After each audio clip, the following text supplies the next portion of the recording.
si maintenant on va donner la place à des questions pour qu'on puisse développer davantage. Bonsoir. J'ai une petite question sur une phrase qui est dans le texte qui dit « Son sommeil est une forme de service de l'omniprésent. Béni soit-il. » Oui.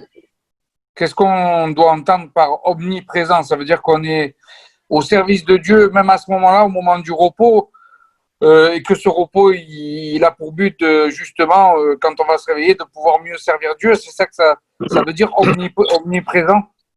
Alors, ça veut dire qu'il y a plusieurs choses dans cette phrase. La première chose, c'est que même quand une personne il dort, il doit dormir exactement comme les personnes qui travaillent chez IBM et qui vendent des ordinateurs et qu'il a demain un grand client à rencontrer. Qu'est-ce qu'il pense ce soir? Il pense qu'il est supposé être demain en forme de pouvoir faire une bonne vente pour IBM. Donc, quand il va dormir, il pense que pourquoi il va dormir, c'est pas parce qu'il a envie, mais il va dormir pour être en forme de pouvoir remplir sa mission comme il se doit. Mais on met aussi l'idée d'omniprésent parce que Dieu se trouve au-dessus de chacun de nous quand nous dormons. D'ailleurs, avant de dormir, on dit toujours à partir qu'on demande à Dieu, on dit à Dieu qu'on me confie notre âme. Et Dieu veille toujours au chevet, vraiment au lit de chacun, pour regarder, surveiller et nous protéger pendant que nous dormons, et de ramener notre âme au retour au monde dans lequel nous vivons. Et c'est pour ça que Dieu qui nous réveille. Donc Dieu, il n'est pas un roi qui est assis dans son bureau, il vient de tous ses serviteurs, de tous ses enfants, pour être avec nous et nous accompagner à chaque instant, et nous accompagner par Hachem, pas seulement quand nous sommes actifs, mais également quand nous dormons, on est aussi accompagné par Akadosh Baruch Hu. C'est ça qui veut dire l'idée ici d'omniprésent. Merci. Et j'avais aussi une question, s'il vous plaît, Rav, justement pour rebondir par rapport à la remarque de Avraham Bijawi, que Hachem il est omniprésent jusque dans notre manière de dormir qui doit être convenable, mais pourtant, et surtout pour un livre de Halacha, et que Hachem il nous juge selon nos actes, et heureusement qu'il nous juge selon nos actes et pas en plus également sur nos pensées, parce que sinon ce serait beaucoup plus difficile pour nous d'être dans le bon côté de la balance si déjà on y était. Donc là, le fait que même dans le sommeil, au final, on doit être vigilant, en quoi ça s'appelle un livre de halacha, alors que ça a l'air au contraire d'être quelque chose, un bonus, quelque chose, une grande vertu? Alors, pendant qu'une personne il dort, il ne peut pas penser à la base. La question est avec quel esprit il se couche. Est-ce qu'il se couche parce qu'il veut dormir? Tout seulement parce que ça le fait plaisir de dormir. Il y en a des gens qui ça fait plaisir de dormir. Ou il va dormir pour prendre des forces. Mais le Ramaïmon ici va un peu plus loin. Il dit même quand une personne est fatiguée et qu'il va se reposer parce qu'il est fatigué, il ne faut pas que ce soit uniquement parce que je veux être en forme pour demain, mais je veux être en forme demain de pouvoir remplir ma mission. Alors, dans la mission, je voudrais juste préciser un point très important. Nous savons, par exemple, il y a des sujets qui nécessitent une bénédiction. Par exemple, quand une personne boit de l'eau, alors il boit de l'eau le matin, il fait la bénédiction Baruch Atah Hashem Elokeinu Melech Haolam Shekol Yabitaro. Si ça passe une demi-heure ou une heure et il veut boire de l'eau encore une fois, il doit refaire encore une fois une bracha. Parce que quand une personne boit, il ne pense pas qu'il va boire encore une fois. Par contre, il y a des bénédictions dans lesquelles on le fait une fois par jour. On fait aussi une bénédiction Birkat Torah pour étudier la Torah. Malgré tout ça, on fait cette bénédiction une fois le matin et cette bénédiction est valable pour toute la journée. J'irai plus loin. Il y a aussi une bénédiction pour le mariage et on fait la bracha une fois à la choupa. Cette bracha après est valable pour tout le mariage. Parce qu'il y a des choses qui ne s'arrêtent pas. Et par le fait qu'ils ne s'arrêtent pas, il ne faut pas refaire une bracha encore une fois. Alors, qu'est-ce que ça veut dire que ça ne s'arrête pas?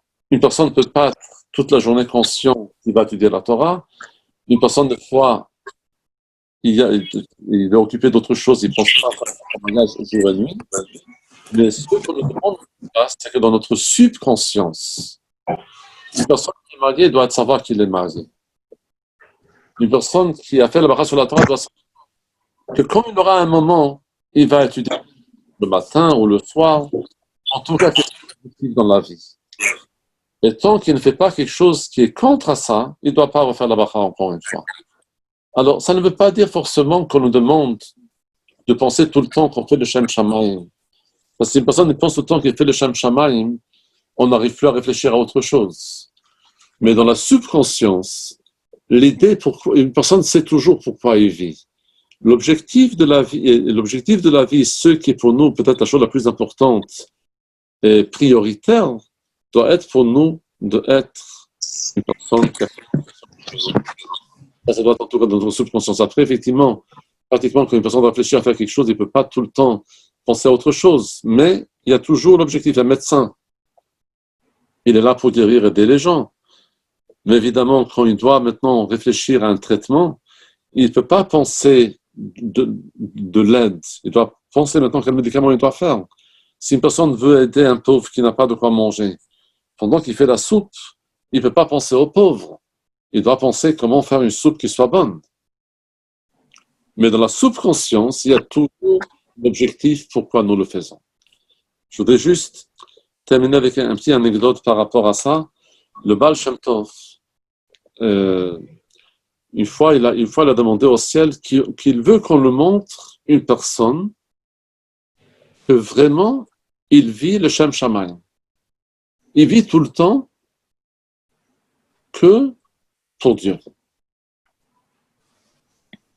Aussi surprenant que ça peut être, on lui a indiqué un village dans lequel il y avait une personne extrêmement simple qui se trouvait là-bas.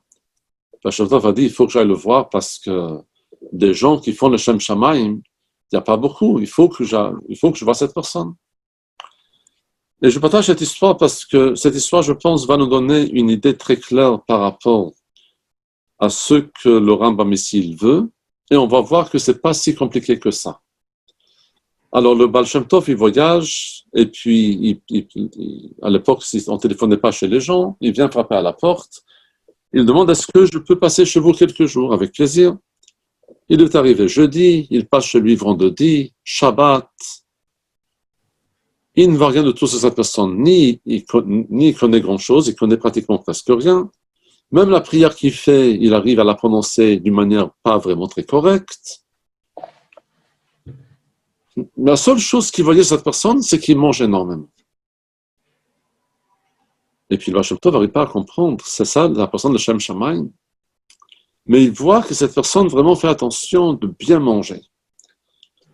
À la sortie de Shabbat, le Baal Shem Tov, il dit, je voudrais quand même savoir,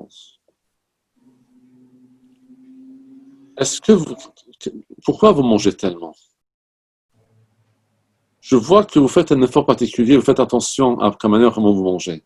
Qu'est-ce qui se passe? Je vois que vous pensez à quelque chose. Il lui dit, c'est très simple. Mon père était un cocher. Et puis, il a transporté un jour un groupe de Juifs. Et puis, malheureusement, sur la route, ce groupe-là s'est fait attaquer par des bandits. Et mon père, qui était costaud, il a lutté, et puis il a sauvé ce groupe de Juifs de la part de ces pirates, de ces bandits-là. Alors, cette personne termine son histoire, il dit, mon père m'a donc demandé de manger toujours beaucoup, de faire très attention à ma forme, pour que si jamais un jour je serai dans la rue, et je vais voir des gens attaqués par des bandits, je pourrai les défendre. Cette histoire est extraordinaire. C'est-à-dire, on ne nous demande pas à nous vraiment de faire des choses extraordinaires. Ça, Maïmonide, quelque part, il dit, ça paraît simple, mais en même temps, ce n'est pas si compliqué que ça. On ne demande pas, servir Dieu n'est pas que par l'étude ou que par la prière. Une personne qui veut être en bonne forme, mais pour que le moment dans lequel on a besoin, il puisse être là pour aider, sauver, protéger, c'est une forme de le Shem Shamayim. Cette personne-là n'a jamais, à ce moment-là dans lequel il a vu le Baal Shem Tov, il était déjà dans sa cinquantaine, n'a jamais encore eu une occasion de défendre des personnes. Mais depuis l'âge de 25 ans, son père l'a dit, tu manges et fais attention à ta forme de pouvoir défendre des gens qui se font attaquer par des bandits. Alors, le fait que dans sa conscience, il dit, je dois être en forme pour arriver à faire ça, c'était pour lui un Hashem Shamaim extraordinaire. Et chacun dans sa vie peut trouver des facettes de sa vie dans laquelle il fait quelque chose, le Shem Shamaim, que ce soit un médecin, que ce soit une personne qui fait sa fonction et peut aider d'autres personnes. Les possibilités, il y en a autant qu'il y a de personnes, autant qu'il y a de possibilités. Mais chaque personne, à partir du moment que dans un domaine ou dans un autre, dans lequel il est capable, évidemment, il va dire, je consacre ma présence, je consacre ma vie, je me donne pour ne pas être uniquement un consommateur, comme on dit, d'être également quelqu'un qui protège, quelqu'un qui contribue aux autres, ça devient également le Shem Shamaim. Mais il faut le faire sincèrement. J'avais une petite question, Rav. Oui, Cédric, on vous écoute. Oui, bonsoir. En fait, ce que j'ai vu quand on a fait le dernier jeûne, sans arrêt, on a un attachement à des goûts, à certaines choses liées à la nourriture, qui font que le mental, en fait, il nous rend enclin à vouloir satisfaire nos sens. Et je me demandais s'il y avait des pratiques qui permettaient aussi de discipliner un peu le mental, comme par exemple le jeûne, pratiquer des jeûnes réguliers, et dans le sens de pas juste chercher à satisfaire les sens à tout moment, mais de garder un esprit peut-être plus libre. Voilà, c'est ma question. C'est pas une question simple. Alors, bon, tout d'abord, chaque personne doit se poser la question, est-ce que le fait de se priver est utile et bénéfique ou pas? Donc, c'est pas une chose générale. Les jeûnes que la Torah nous a demandé de les faire, ils sont bénéfiques.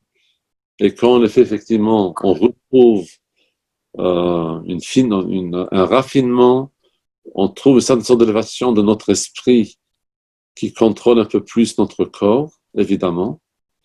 Mais dans la vie de tous les jours, c'est pas forcément quelque chose de souhaitable. Parce que, tout d'abord, on n'est pas aussi fort aujourd'hui physiquement de jeûner trop.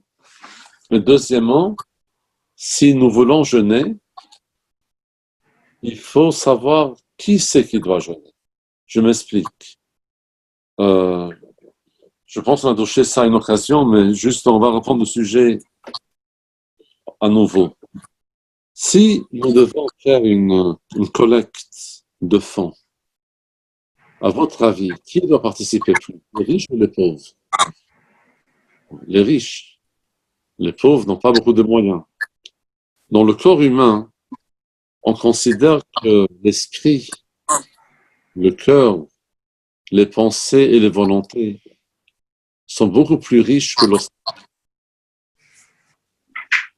Alors, au lieu de jeûner avec l'estomac, juste de faire un régime, entre guillemets, une personne doit plutôt faire un jeûne avec son esprit.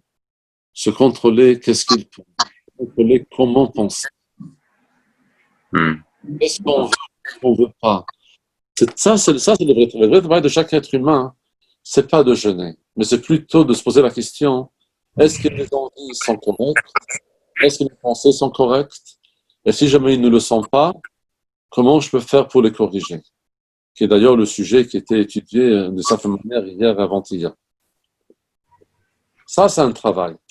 Mais mettre à contribution notre physique, pourquoi? On peut vraiment aller vers notre mental et jeûner avec notre mental, au lieu de faire souffrir le corps.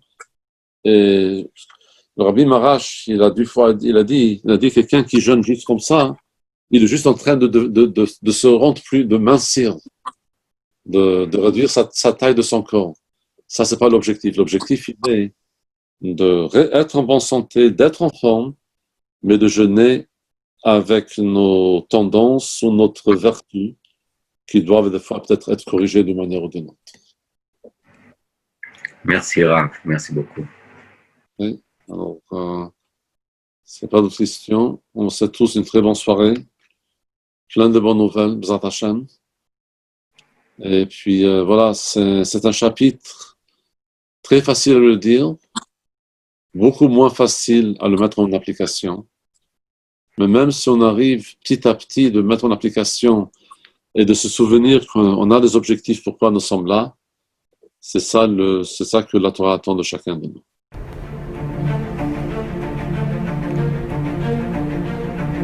Et si connaître toute la Torah était possible, plongez-vous dans les joyaux de la Torah. Étude du Rambam, le Maïmonide, cours de qualité par des rabbins francophones aux 4 coins du globe. Un chapitre chaque jour, à raison de 20 minutes, pour finir en moins de 3 ans l'apprentissage de la Torah. Relevez le challenge, tous les soirs en direct à 20h30 ou 21h30 heure israélienne. Nos cours sont accessibles à tout moment, YouTube, Facebook et sur notre site torah24.com.